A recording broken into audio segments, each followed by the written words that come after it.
Consider one example on multi level indexing. Okay, हमको एक example given है। Consider a data file with 30,000 fixed length records of size 100 bytes stored on a disk with block size 1024 bytes. Okay, let first level index is secondary index on a non ordering key field। तो हमको पता है कि secondary level index तो हमेशा non ordering field पर create की जाती है।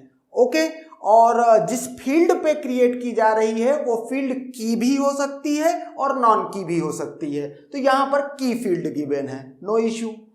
With size 9 byte long and block pointer size is 6 byte. Okay, then if using multi-level index, then total number of block access to get the required record। ये question है। अच्छा, जो data का organisation किया गया है रिकॉर्ड्स का वो अनस्पैन्ड ऑर्गेनाइजेशन है, ये गिवन है। ओके, तो कैसे किया जाएगा?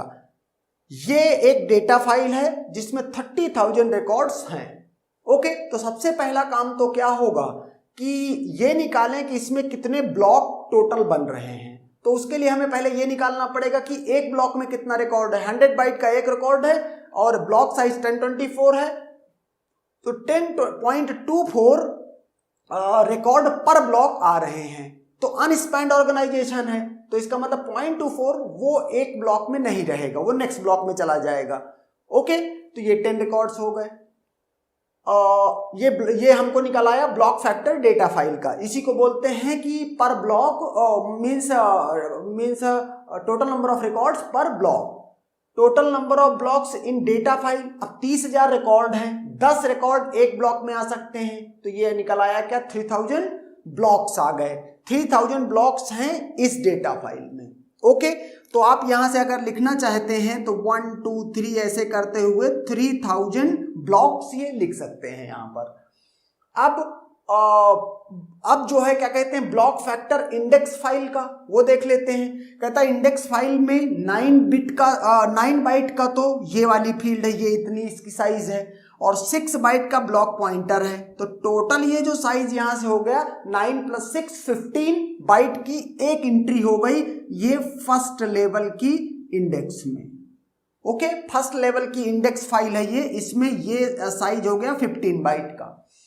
तो अब एक ब्लॉक का साइज 1024 है, तो 1024 बाई ये 15, तो 68.2 क्या आ रहा है, एंट्रीज आ रही हैं एक ब्लॉक में। अनस्पैन्ड ऑर्गेनाइजेशन तो 0.2 नहीं रहेगा, वो नेक्स्ट ब्लॉक में जाएगा। तो 68 एंट्रीज एक ब्लॉक में आ रही हैं फर्स्ट लेवल की इंडेक्स। ओके, अब यहां तक कोई इशू नहीं है। अब देखते हैं, अब यहां पर फिर अब कॉन्सेप्ट है किसका की यूज करेंगे, हम सेकेंडरी इंडेक्स का करेंगे ऑन नॉन ऑर्डरिंग की फील्ड। लेट कि ये ट्रिब्यूट ए है और इसको भी मैंने ए कर दिया, और ये ए क्या है, की फील्ड है। ओके, सेकेंडरी इंडेक्स की अगर बात करें तो कॉन्सेप्ट क्या होता था कि जितने रिकॉर्ड इसमें हैं डेटा फाइल में, ओके, जितनी एंट्रीज डेटा फाइल में है एग्जैक्टली नंबर में उतनी ही एंट्रीज यहां पर स्टोर होंगी। ए की हर एक वैल्यू के लिए यहां पर इंडेक्स होगी। तो इसका मतलब 30,000 इसमें 30,000 टोटल मीन्स रिकॉर्ड्स हैं, तो 30,000 इसमें भी क्या हो जाएंगे, 30,000 पूरे इसमें एंट्रीज आ जाएंगी। तो अब सवाल ये पैदा होता है कि अगर इसमें 30, ये इंडेक्स फाइल है, इस ए की हर एक वैल्यू के लिए यहां एंट्री है, तो 30,000 एंट्रीज ये हो गई। तो ये निकालते हैं कि इसमें ब्लॉक कितने लगेंगे। ओके, तो उसके लिए ब्लॉक फैक्टर फर्स्ट लेवल से सेकेंडरी इंडेक्स ब्लॉक फैक्टर मतलब ये निकाल लेते हैं। तो हमने ये तो निकाल लिया पहले कि 68 एंट्री एक ब्लॉक में है और टोटल इसमें एंट्री कितनी है, 30,000। ओके, तो ये मैंने किया 30,000 डिवाइड बाई 68। ओके, ये ऐसा क्यों हो रहा है, क्योंकि यहां पर आपने बोला है फर्स्ट लेवल में सेकेंडरी इंडेक्स पर इंडेक्सिंग, मतलब सेकेंडरी इंडेक्स है, उसके बाद मल्टी लेवल में जो भी आगे होगा कॉन्सेप्ट देखेंगे। तो 30,000 डिवाइड बाई ये 68 करेंगे तो ये है 441 17। ओके, तो यहां से इतनी मतलब इतने ब्लॉक की नीड आपको पड़ रही है। ओके, इतने ब्लॉक की नीड पड़ रही है अगर 30,000 एंट्रीज हैं फर्स्ट लेवल इंडेक्स में। तो अब ये ऐसे 0.17 ब्लॉक तो हो नहीं सकता, ब्लॉक या तो रहेगा या तो नहीं रहेगा। तो टोटल इतने 442 ब्लॉक्स इसमें हैं। ओके, तो इस तरीके से मैं लेट की ऐसा कहता हूं कि ये एक ब्लॉक हो गया, ये दूसरा ब्लॉक हो गया, तीसरा ब्लॉक हो गया, चौथा ब्लॉक हो गया एंड सो ऑन। ओके, और 1 2 3 4 एंड ऐसे करते हुए 442 ब्लॉक्स हैं इसमें।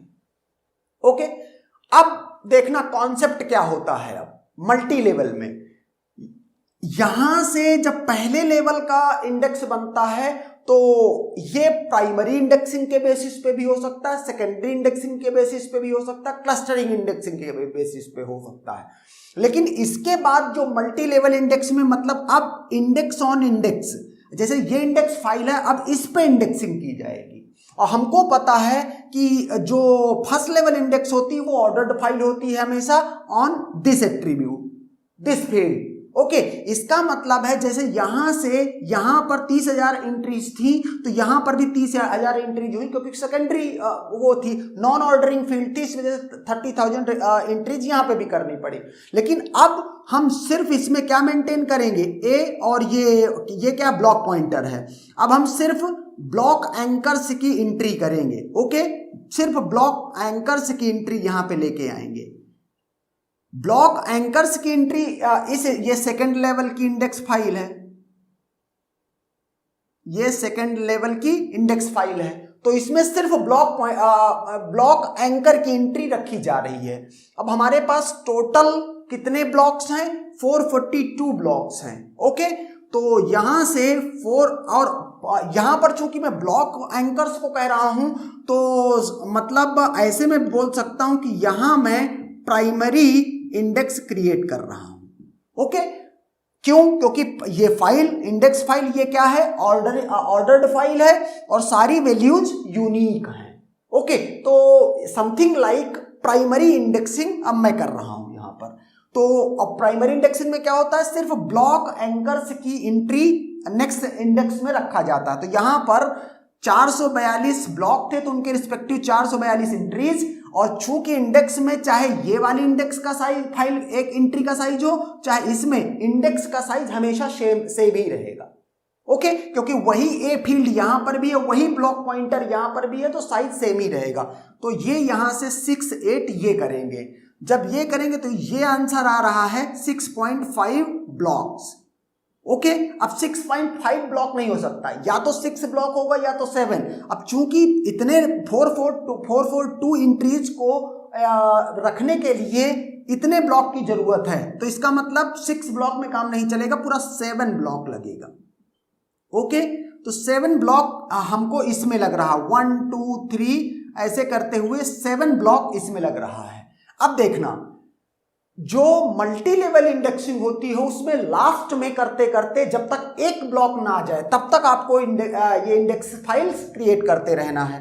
तो अगर इसमें 7 ब्लॉक्स हैं और मैं फिर से वही स्टोरी करता हूं क्या कि जो है क्या कहते हैं, इस इंडेक्स फाइल पर इंडेक्सिंग करता हूं, चूंकि ये भी सारी वैल्यूज इसमें यूनिक हैं और सॉर्टेड हैं एंड देयरफॉर सिर्फ ब्लॉक एंकर के लिए। तो ये ब्लॉक एंकर की एंट्री यहां पर, ब्लॉक एंकर की एंट्री यहां पर, ब्लॉक एंकर की यहां पर, ब्लॉक एंकर की यहां, तो इसमें टोटल एंट्री कितनी है, 7 एंट्रीज हैं। इसमें कितने ब्लॉक की नीड पड़ेगी, 7 एंट्रीज बाई 68, तो ये पॉइंट समथिंग कुछ करके होगा, तो मैं यहां से इसको बोल सकता हूं कि ये एक ब्लॉक की नीड पड़ेगी। ओके, अब एक ब्लॉक लास्ट में आ गया तो अब स्टॉप हो जाओ, अब इसके फर्दर नहीं जाना है। तो इस तरह से आपने देखा कि थर्ड लेवल इंडेक्स, 3 लेवल की इंडेक्स इसमें लगी है।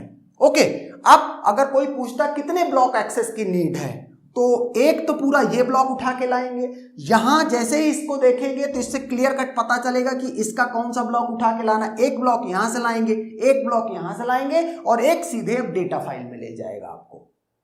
ओके, तो इस तरह से टोटल नंबर ऑफ ब्लॉक्स क्या होता है, हम बोलते हैं total number of levels, okay, +1 ये बोलते हैं। क्यों? क्योंकि हर एक लेवल से एक ब्लॉक को उठा करके रैम में रखना पड़ेगा। ओके, तो यहां से 3 लेवल हैं तो 3 ये हो गया, +1, ये 1 किसके लिए? डेटा फाइल के लिए। तो इस तरह से 4 ब्लॉक्स का आपको एक्सेस करना पड़ेगा। Okay, and that's done.